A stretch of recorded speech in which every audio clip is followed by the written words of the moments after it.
Bine, eu tu despre mâine. Să vin dimineață? Da, vină la prima oră. Ok, adică cât? 9, 8, cât e?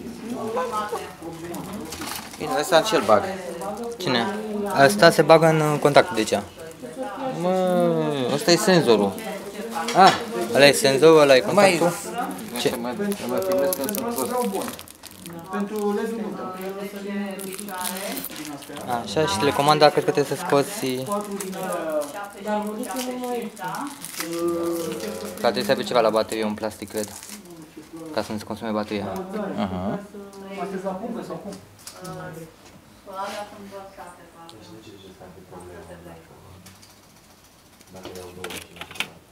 Ce probleme?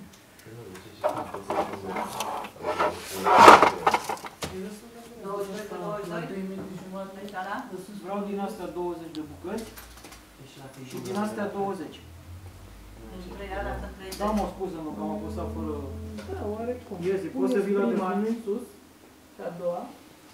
Vezi că l-am băgat pe Roxy pentru domnul. Da, lucrează. Și merg bine culorile, nu? Dar nu vedem cum facem, că am aromi. Delfinului?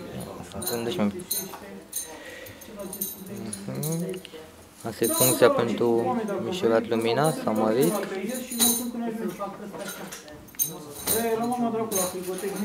Fade-ul. Da, lucrează. Bine, mă, știu unde s-a făcut calculandul nou.